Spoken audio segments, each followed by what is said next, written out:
Hey YouTube, what's going on? Today I thought I would review one of my favorite consoles, and that is the Sega Dreamcast. So, let's get going. Okay, so here's the system. And I guess I'm going to start by, just pointing out some physical features, some obvious ones. 4 controller ports, as you can see. There's an open button to open the disc tray. Power button to turn the machine on. If you look on the back, there is an AC power plug port. There is a serial port for connecting 2 Dreamcasts together for a true full-screen multiplayer experience. There's an AV out for the picture, and a Ethernet cable for online play. And this system, unlike what most people think it was the Xbox actually that did this first. But the Dreamcast was the first system to have organized full-on online capabilities, and it even had an internet browser, which is to date the only other system other than the PlayStation 3 to have that. So this is actually what started most of this whole online gaming thing. Sega was really the first to come up with this idea. So that was pretty important in gaming. Move on to the controller. This is the most controversial part of this whole system. Is actually the controller itself, not the system. As you can see, it's very different. The Dreamcast, it released in 1998 in Japan and 1999 in the United States. The controller only has 1 joystick, which was kind of the ultimate downfall, considering since all of its competition had 2 joysticks, which allowed for much more ease of use in first-person shooters and the like. Some other features of the controller include 4 face buttons, a D-pad, a pause button or a start button, and left and right triggers. The cord came out of the bottom, which was kind of strange. I guess it's because of these VMUs, which I will get to in just a second. They made a little hook adapter where you could actually put the controller up on this. And a lot of people complain that it falls out, but actually, unless I've taken it out, it's never fallen out. So it always stays in there. You kind of got to see there. I had to yank on it pretty hard there, actually, to have it come out. So another thing about the system is they kind of left the front of the system rather clean and pretty seamless, other than the 4 controller ports, because the memory card units, or the memory units themselves for the game saves, were actually in the controller. Now, I have 2 of them in the controller. You could use the second port for a rumble pack or for a mic if you wished. But I have 2 because I don't play online and I don't really need rumble, because these things have such little storage in them. They only have 200 blocks each. I don't want to come out there, do they? So here's the VMU. I think it's called Virtual Memory Unit is what that stood for. And as you can see, they actually have little controls on them, and you could actually, these watch batteries, they're both dead inside these. They still function as long, even if the battery's dead inside, for saving, which is all I use them for. But you could access and view the files and delete them without actually having your Dreamcast. And there it came out. Here's the other one that I have, and you could also download little mini games for them that were included in some of the Dreamcast titles. And I believe there were some mini games that were actually 2-player, and those fit right in.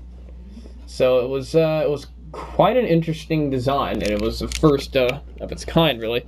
Another use of the VMU, obviously, there's screens on them, so you could actually use that for in-game stats. For example, Resident Evil would display your health there. NFL 2K would put your football plays on this screen, so it would only be for you. And, obviously, other than privacy, so your friend doesn't see what football play you're doing or whatever. Also, it clears up the screen of having to have any energy bars or health bars. So that's definitely a plus. And some other things that you could actually put in that slot was, like right here is the Dreamcast microphone. And you could actually use this for some voice-activated games. There's a game called Seaman. I know some of you are going to kind of giggle at the title. It's kind of suggestive, but you could actually raise a fish from an egg, and it would grow up, and it would talk to you, and you could talk back to it, and it would actually answer you. Some of the answers wouldn't be perfect, but it was pretty hilarious. There's some reviews of it on YouTube scattered throughout. Classic Game Room HD actually did a pretty comical one. So you could just slide that into the second port, and it would just kind of pop in. There you go. Dreamcast controller with a microphone. I have a second controller here that's tinted blue. I tend to actually use the original one more, since the one that's tinted blue sometimes acts up on me. Now, onto the games. Now here's where my video may stir up some controversy. What do you notice? That's right, they're burnt. The Dreamcast had 0 copyright protection. Well, it had some copyright protection, but it was easily overridable, and you could do it software-based. Now, don't get me wrong here. I do not promote piracy in any kind of way, but since the retailers can't really make profit off of it anymore, yeah, I figured, what the hell? If a game isn't sold new, and the company wouldn't make profit off of it anyway, it doesn't hurt anything. So you can just download the ISOs off of a website. I go to Dreamcast ISOzone.com. You can download the ISOs, and then you can use a burner in your PC to burn the games, and they play quite well. And as you can see, I've got a growing collection of that. I've got like 35 or more. I haven't kept the exact count. 2 brands that I know that work are Memrex and Maxell. Various brands have, different compatibilities, I guess you would say. But yeah, so, I mean, I am against piracy, but I think this is one of the few acceptable cases. Okay, so if you're wondering if this might cause any problems for the system, it definitely can. It can be a bit harder on the laser, to read discs that are home burnt. And another problem is the space issue. Now, these people that put up these ISOs on the internet I've modified the game so that they will fit on 700 megabyte discs, because original Dreamcast games fit on 1 gigabyte discs, which is about 1,000 megabytes. So, there is a pretty big difference in space there. A lot of the cutscenes are compressed, and also the read speed of CDRs is a lot slower than the GD-ROMs, which is what the Dreamcast used. So during some game-rendered cutscenes, some of the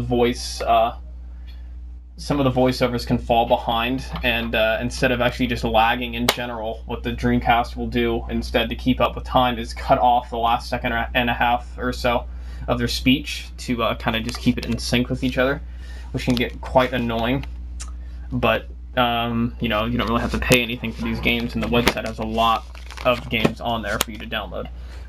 So far what I've burnt is Soul Reaver, Sonic Shuffle, Resident Evil Code Veronica, that's a 2-disc game, Soul Calibur, Hydro Thunder, Heavy Metal, Marvel vs. Capcom 2, Resident Evil 3, Rez, Crazy Taxi 2, Unreal Tournament, Seaman, that game that I explained with the mic function, Half-Life, it doesn't actually work, I'm still trying to get that to boot, Daytona USA 2001, Tokyo Extreme Racing, Sonic Adventure 2, Test Drive Le Mans. There's a boot CD for games that aren't self-boot. I can get into that in some other kind of video. A concept for Counter-Strike on the Dreamcast. NES emulator. Shenmue. That's a Dreamcast hack disc to change some of the main menus and the way they look. San Francisco Rush 2049. Dead or Alive 2. Bleem, which is a PlayStation 1 emulation program. A Game Shark. Nightmare Creatures 2, NFL 2K, The House of the Dead 2, Bass Rush, Virtua Fighter 3, and I have a few more blank discs that I have not filled up yet. So anyway, enough about jumbling on about that. I can take care of, I'm probably going to put up a video and actually show you how to do this. It's actually quite easy, but I want to make sure I do it properly, so that can actually wait. I'm going to show you some gameplay of Dead or Alive 2. Which was a fighting game on the Dreamcast, so yeah, let's do that. Okay, so this is going to be quite rushed since I don't have hardly any time at all left to put some footage on here. So let's show the game off.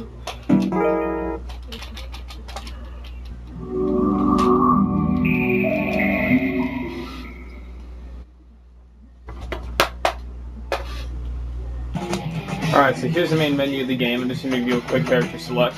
This is pretty much just your average fighting game, but the reason it was pretty good was because it had a really good counter blocking system and everything. I can do a separate review, but this is just to show off some of the fighting controls and whatnot in this game. So, here we go. Get ready, fight! Just kick this guy's ass as fast as I can.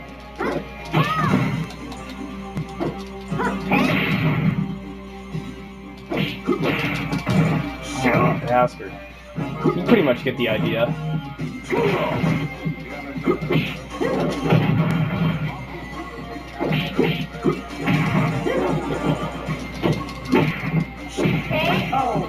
And that's pretty much it for me, so thanks for watching, and subscribe if you want to see more, and that's pretty much it.